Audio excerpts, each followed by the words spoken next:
If you've ever wondered what happens when a human comes face to face with the deadliest predator on an alien world, and feeds it instead of running, then you're in for a story you won't forget. Hit that like button if you're into sci-fi where humanity earns respect not through domination, but through something deeper. Drop a comment if you've ever bonded with a dangerous animal, or wanted to. And of course, don't forget to subscribe for more high-stakes human versus alien survival tales. Now let's get into it. The ice howled across the wastelands of Threxos 4, wind tearing over razor-edged ridgelines and through the frozen gulches below. The cold wasn't just atmospheric, it was alive. It chewed through armor seals and numbed the senses, even for species born in vacuum or bred for war. Nothing out here cared about what civilization called intelligence. Everything that lived on Threxos did so by instinct, hunger, and teeth. Captain Elias Ward crouched by the slope's edge, his visor adjusted to thermal. Just white and red streaks in a world of blue death. He wasn't shivering. Not because he couldn't, but because he'd trained not to. Still, his hands worked faster than usual, calibrating the scanner drone hovering silently at his shoulder. Behind him, the alien patrol fanned out in a loose arc, 6 Khazar soldiers in obsidian armor, their clawed boots crunching against crusted snow. They didn't speak to him. Not unless they had to. The one closest, Sergeant Daro Krilehi, had been staring at Ward for the last hour like he was waiting for him to drop dead.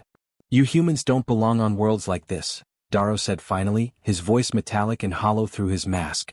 "You don't feel when the snow whispers. You don't hear it breathe." Ward didn't look up. "I hear the wind just fine, Sergeant." "That is not the same." Dr. Nalo Saran, further up the slope, let out a chittering hum, a Khazar sign of amusement. He was thinner than the others, more scholar than soldier, though his plasma pistol gleamed from a hip holster worn smooth with use. "Perhaps that's why they fascinate me.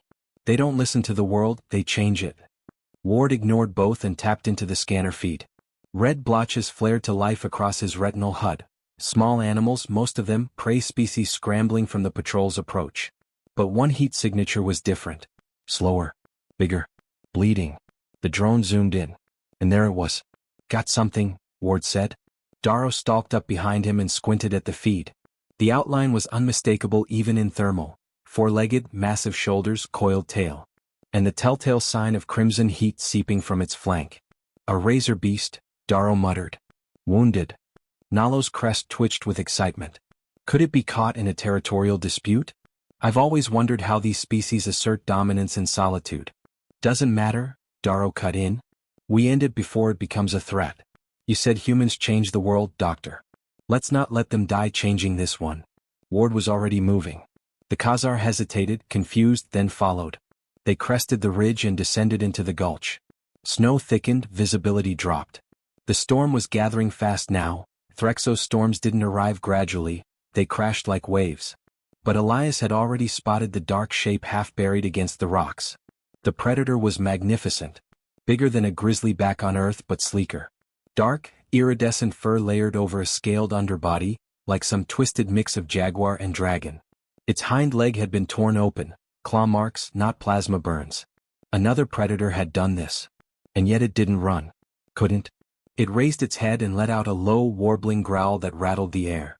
Glowing eyes locked on Elias. The Khazar drew weapons. "Hold your fire," Elias said without turning around. "You're joking," Daro said flatly. "It's an apex predator, Captain. Wounded or not, it will kill you." Ward stepped forward slowly, hands out to his sides. "No," he said. "It won't." The growling didn't stop, but the beast didn't lunge either. Just watched him. Muscles trembling, breath shallow from blood loss, eyes wide but not wild. There was recognition in those eyes. Pain, hunger, fear, pride. Ward unsealed a pouch from his belt and pulled out a heat-sealed protein bar. Combat rations, designed for metabolic universality. He peeled it open and crouched low. "Smell that," he said, voice calm, almost conversational. "Good stuff. Got a little tang to it. Beats eating raw bone marrow, right?" The razor beast let out a snort and twitched but didn't move. He tossed the ration halfway between them. It didn't hesitate long. It dragged itself forward with one front paw, sniffed, then devoured the bar in one crunch. The entire time, it kept its gaze locked on Elias. He pulled another from his pack and this time walked forward. Daro hissed. "Are you trying to die, human?" Ward knelt 3 feet from the beast and extended the food. A long pink tongue flicked over black teeth. And then, slowly the massive head dipped. Jaws closed gently over the bar, pulling it from Elias's fingers. The Khazar stared in disbelief. Nalo reached for his recorder. "By the spires?" he whispered. "It accepts him." Ward lowered his hand and let the creature lick his palm clean. He didn't flinch. The razor beast coughed, whined low, then collapsed entirely, body curling in exhaustion. His breathing slowed. It wasn't dead, just letting go, safe for the first time in days.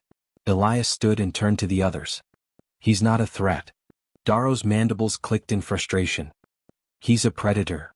He's injured, hungry, and now he's mine." Daro stepped forward, weapon raised. "You presume to claim an apex life form as if it's a pet?" "I'm not claiming anything," Elias said. "He's choosing. There's a difference." Nalo stepped between them. "Sergeant. Observe, don't interfere. This is beyond the scope of war protocols. It's behavioral." Daro hissed again but lowered his weapon. Ward crouched beside the beast once more. He opened a wound seal injector and carefully pressed it against the razor beast's torn leg. It winced but didn't resist. The Khazar looked on in silence as the predator, creature of legend and fear, allowed a human to patch it up like a loyal hound. "You're not like the others," Ward murmured, running a gloved hand over the thick fur. "You're tired of fighting everything around you just to stay alive." The creature's eyes fluttered shut. It exhaled slowly as if it understood. Ward glanced back at the Khazar, snow swirling around him, visor streaked with frost, but eyes burning sharp. "We call them predators," he said, "but they're just survivors. Same as us." Daro stared at him for a long time, then at the sleeping beast. For the first time since they'd landed, the sergeant said nothing. And in the wind, for a moment, the howling stopped. They named the creature Vrex the next day. Not officially, not with ceremony, just in passing. Elias said it once while applying nanogel to the beast's stitched leg and the name stuck. Vrex didn't seem to mind. The others hadn't gotten any closer. Not physically. Not emotionally. They kept a 30-meter perimeter around the human's makeshift shelter, set up on the edge of a geothermal fissure. It gave enough heat to survive the coming storm, but it wasn't why Elias had chosen the location. The predators liked this spot. They came to bask in the warmth. And Vrex, for whatever reason, hadn't left since being fed. Elias squatted near the fire, holding out a charred protein strip.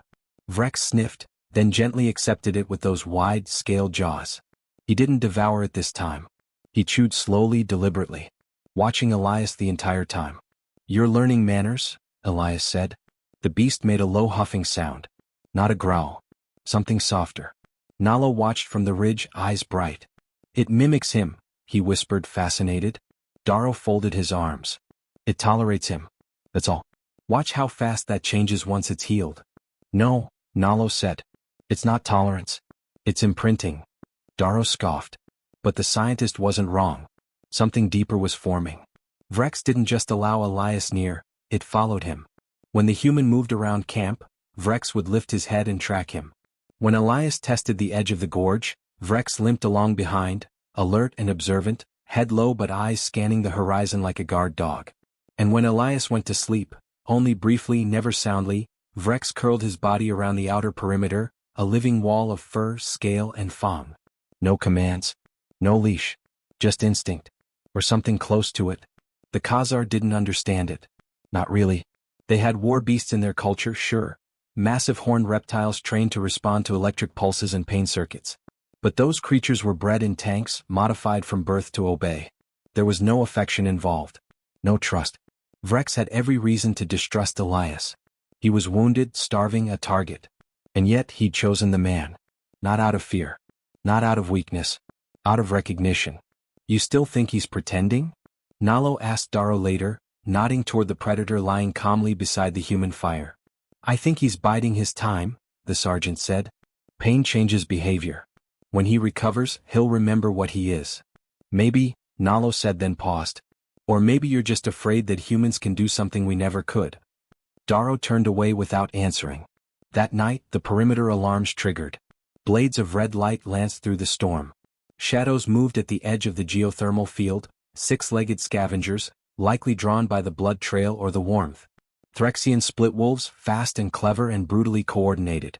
The Khazar weapons came up in unison. But Elias was already moving. He stepped outside the ring and gave a sharp, two-toned whistle. A pattern. Not a word, not a command.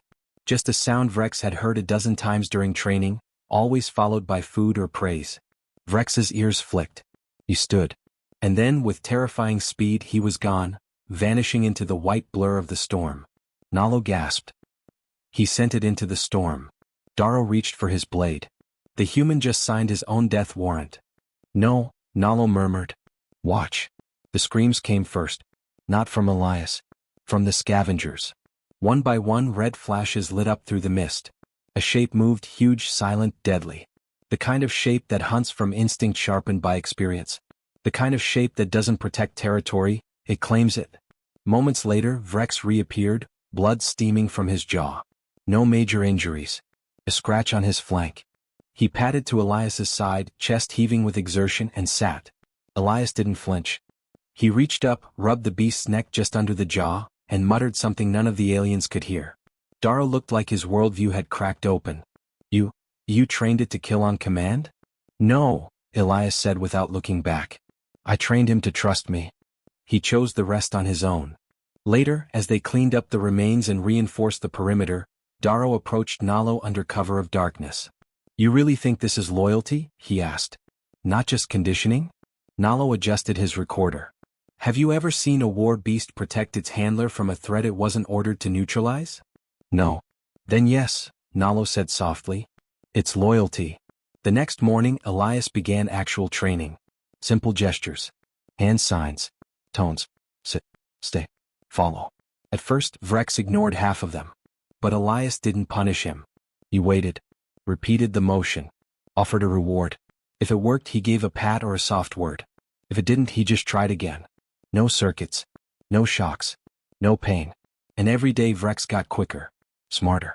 More focused. It was Nalo who noticed the shift first. He's teaching it human rhythms, he said during observation. Speech patterns. Tempo. Why? Darrow asked. Because when it listens to him, it's not just responding to food anymore. It's responding to familiarity. Recognition. That's communication, Sergeant. Real communication. Darrow stared down at the pair below. Elias with one hand raised, Vrex sitting perfectly still beside him, tail flicking once every few seconds like a metronome. This is unnatural. Nalo smiled faintly. No. It's very natural. Just not to us. That night, when the temperature plummeted and the winds reached lethal speed, the Khazar took shelter inside the thermal dome. Elias refused. He stayed outside with Vrex, huddled under the thermal tarp near the rocks. When Nalo checked the scan logs the next morning, he found something strange. Despite the air temperature dropping below survivable limits, Elias's body heat hadn't decreased. It remained stable through the night. There was only one explanation. Vrex had curled around him. They weren't just surviving together now. They were protecting each other. It was Darrow who finally spoke the unspoken. I've seen bonded units before, he said, standing just outside the dome with snow melting off his armor. Soldiers paired with AI. Scouts trained with sentient birds. But I've never seen anything like that. Nalo didn't reply. Because there was nothing to say. Not yet. The next day everything changed. Elias and Vrex returned from a short-range patrol later than expected. The moment they entered camp, Vrex dropped a carcass at the edge of the fire ring, a juvenile predator recently killed. It wasn't for eating. It was for display. Message received.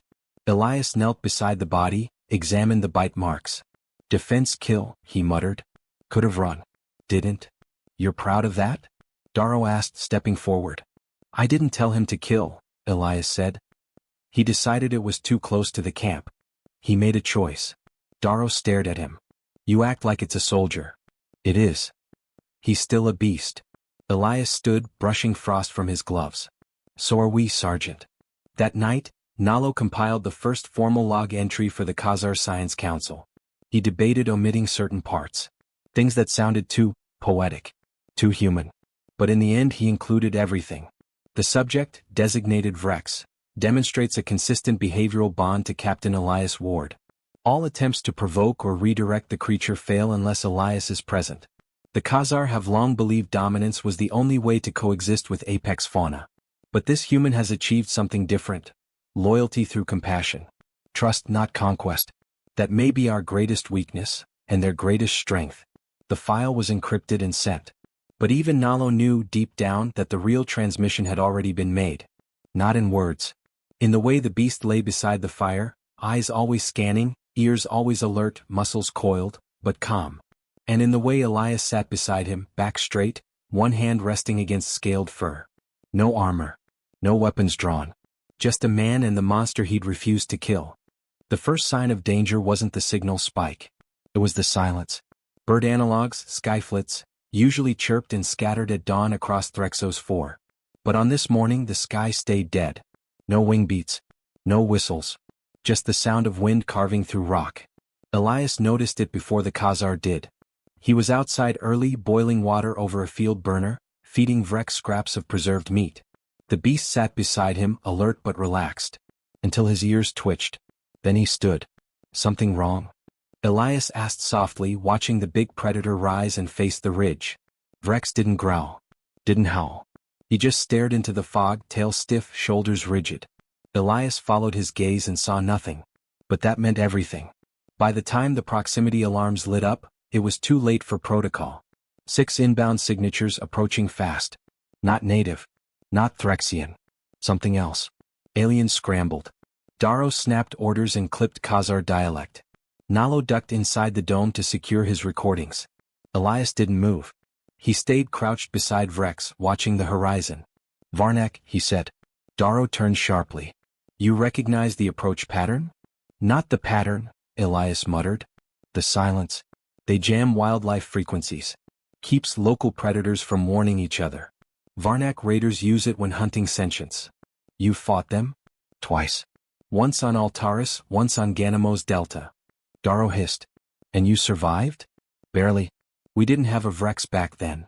The raiders arrived in a tight wedge, 6 figures clad in bone-gray armor, faces hidden behind polarized masks. Long rifles slung across their backs, crackling with disruption energy. Not enough to kill, but enough to maim, paralyze, extract. Vrex stepped forward, shoulders hunched. Elias gave a low whistle. Stay.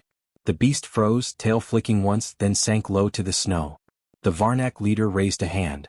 Stand down, he called, translator lagging a second behind. We claim this sector now. Leave or be processed. Darrow lifted his blade staff. This land belongs to no one. You are trespassing on a joint scientific observation zone. Observation is over, the leader said. We've already tagged 3 apex lifeforms. This one is next. His visor flicked toward Vrex. Elias moved between them. He's not a specimen, he said. He's with me. The Varnac laughed, a hollow, mechanical sound. He's prey. Elias's voice didn't rise, but it tightened. Try it. The standoff broke instantly.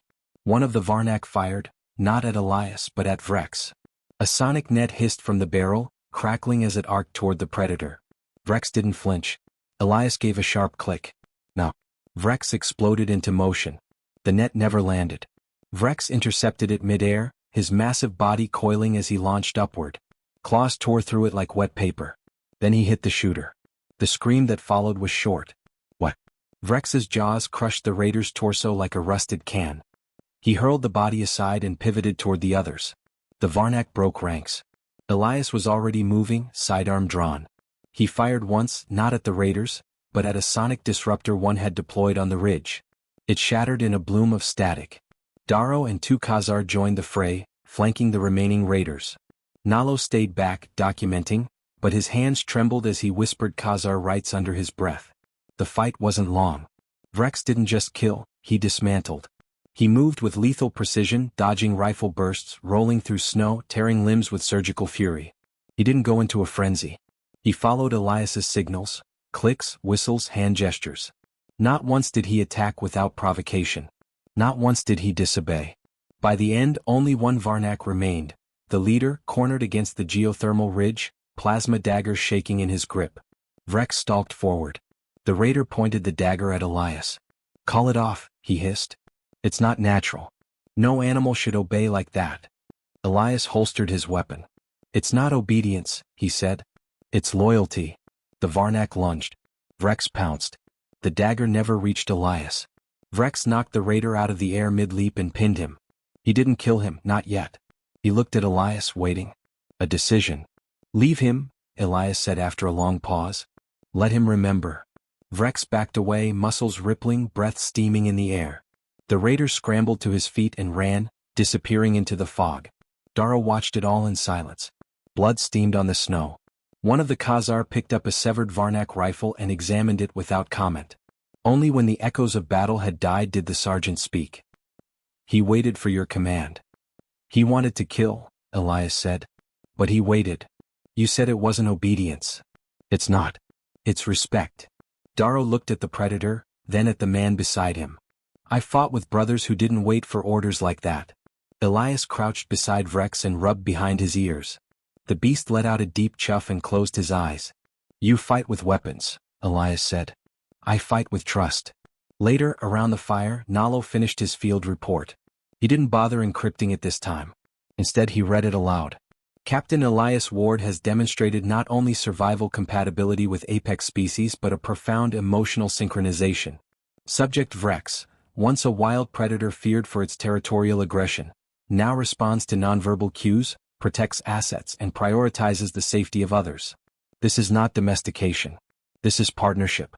And the implications extend far beyond this world. When he finished, no one spoke. The fire crackled. Snow hissed against the dome's surface. Darrow finally broke the silence. You've changed it. Elias looked up. No, he said. We changed each other. And for the first time Darrow nodded. Not in agreement. Not in submission. But in understanding. Outside, Vrex watched the dark horizon, yellow eyes glowing faintly in the dusk. The wild had been tamed by no collar. The beast had not been broken, but bonded. And every species watching that silent fire knew, without speaking, that something new had entered the galaxy. Not just a man with a monster, but a man with a monster who chose him. The call for reinforcements came faster than expected. A second Varnac ship entered Threxos IV's atmosphere before nightfall, low and fast, heat signatures flaring across the horizon like a storm front of fire. This time there was no warning. No demands. Just the unmistakable hum of airborne troop carriers and sonic scatterers screaming from the cliffs. Elias stood with his back to the thermal vents, one hand resting on Vrex's flank. The predator stood tall now, no longer limping, no longer wary. He was coiled tension, every inch of him ready for war. The Khazar defensive post was already moving. Darrow issued orders like a war drum, precise, clipped, effective, but his eyes kept drifting back to the human and the beast standing beside him. How many do you think are on that carrier? Elias asked, his voice calm. 40, Darrow replied. Possibly more. Heavy disruptors, apex cages, terrain suppressors. They're not here to poach. They're here to exterminate. Elias nodded. Then we make it cost them. Darrow hesitated. You can't win a direct engagement. I don't plan to.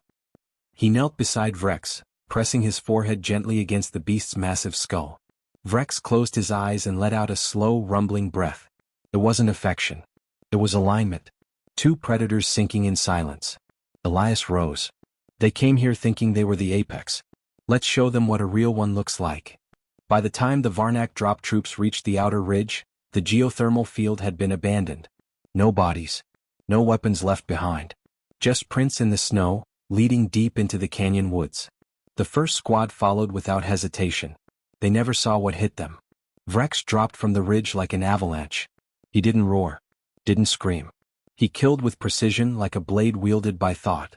Elias's signal came a heartbeat later, and the canyon lit up in flame. Darrow's team flanked from the left, herding Varnac toward narrow choke points. Nalo coordinated the thermal disruptors, tricking the Varnac into firing at ghosts. And in the center of it all, moving like fire through the white, were Elias and Vrex. Together. When Vrex attacked, Elias covered him. When Elias drew fire, Vrex flanked.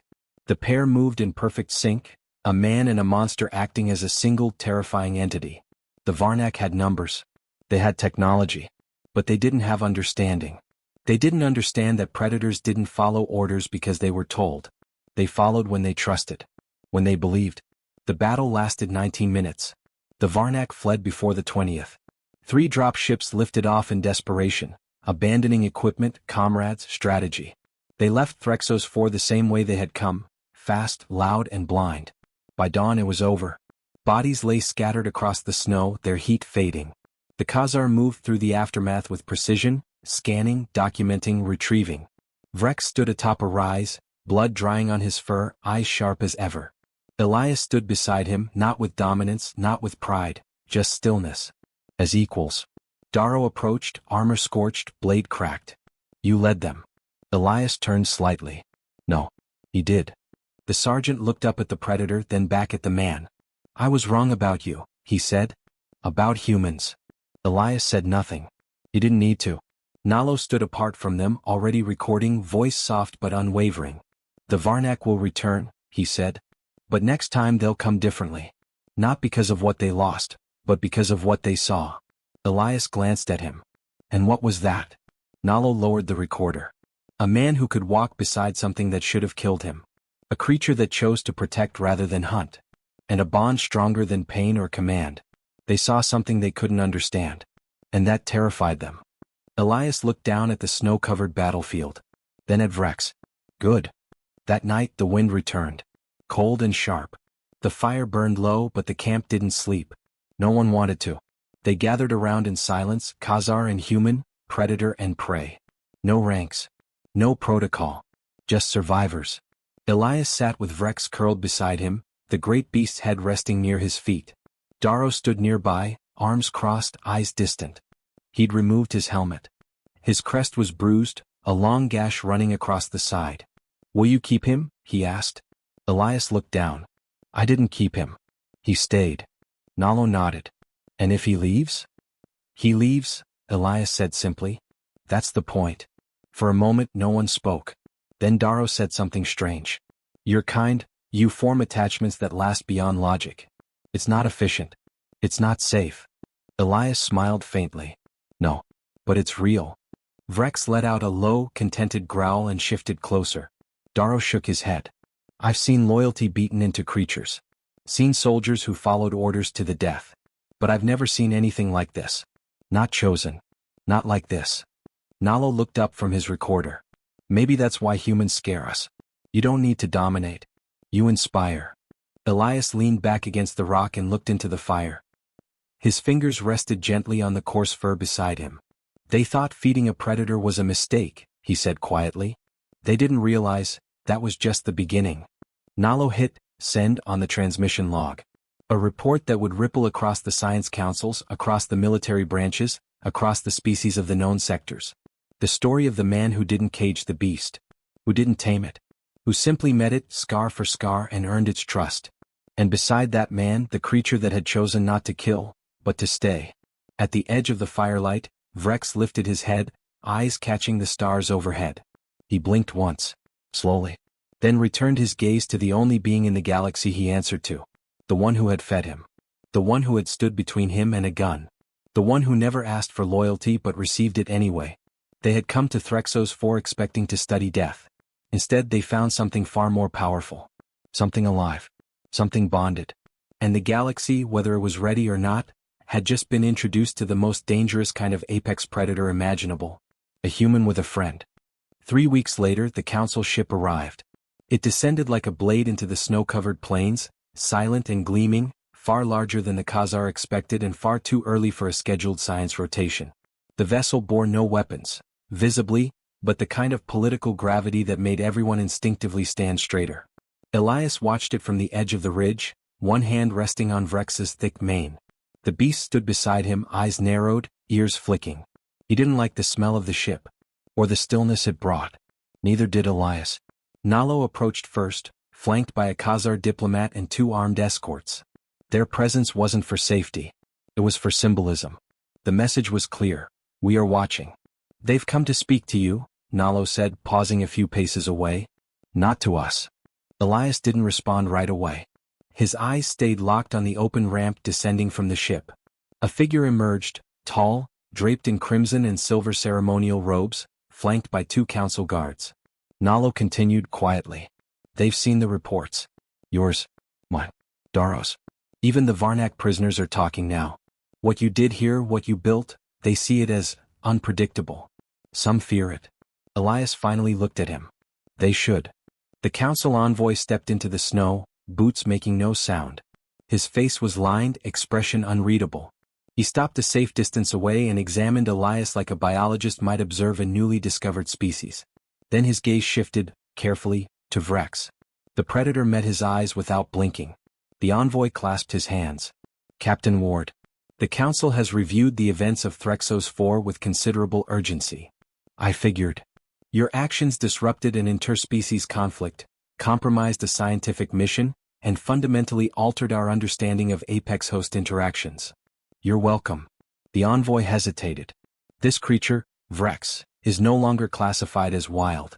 Nor is he classifiable by current xenobiological metrics. He responds to command, defends territory, exhibits social bonding. But he is not domesticated. Not trained. He chose. Yes. The envoy studied him. That frightens people. I know. And yet, you persist in keeping him close. Even when it signals to the rest of the galaxy that humanity may be less controllable than we assumed. Elias stepped forward, his boots crunching the snow. I didn't ask for your control. I didn't ask for your permission. I came here as an observer, not a symbol. But the second you watched me kneel beside a wounded predator instead of killing it, you decided I was dangerous. Not because I changed the creature, but because I didn't have to. The envoy's eyes narrowed. What exactly are you trying to prove? That trust is more powerful than force, Elias said. That fear doesn't make you strong. And that humans, we don't tame monsters. We stand beside them. Behind him, Vrex gave a low, guttural growl. The guards stiffened. One reached instinctively for his sidearm. The envoy raised a single hand. Don't. Elias stepped back and touched Vrex's side. The predator immediately quieted. I've never commanded him, Elias said softly. Not once. And still he listens. The envoy turned slightly, enough to look back at his ship. You've made your point. But it may not be the one you think. He met Elias's eyes again. The Council will not classify Vrex as property. Nor will they demand his detainment. But they will watch. Closely. I'd expect nothing less. And you, the envoy added, will no longer be regarded as a mere liaison. You've become something else. What's that? A variable.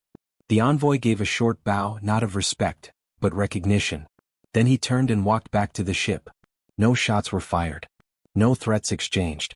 But when the Council vessel rose into the sky and vanished into the clouds, something had shifted in the air. A line had been drawn. Nala walked up quietly beside Elias. You know what this means? He said. Elias nodded. Yeah. They'll try to copy it. Breed loyalty and lapse.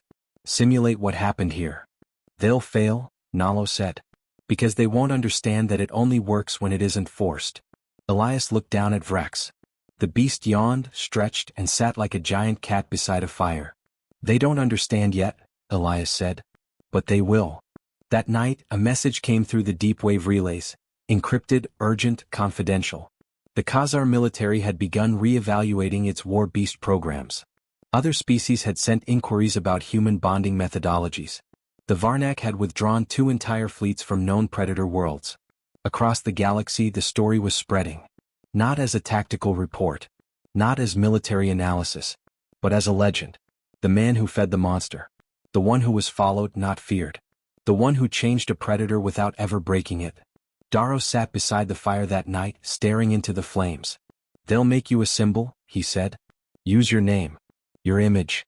Say it was human strategy. Elias didn't look at him. It wasn't strategy. No, Darrow agreed. It was something worse. Elias raised an eyebrow. Darrow chuckled. It was sincerity. The fire crackled. Vrex shifted beside it, then lay his massive head on Elias's boot, letting out a sigh that rumbled like distant thunder. In the cold silence of Threxos 4, beneath stars too old to remember their names, a man and a beast sat side by side. Not masters. Not pets. Not conqueror and conquered. Just 2 survivors who had chosen each other. And the galaxy would never see either of them the same way again.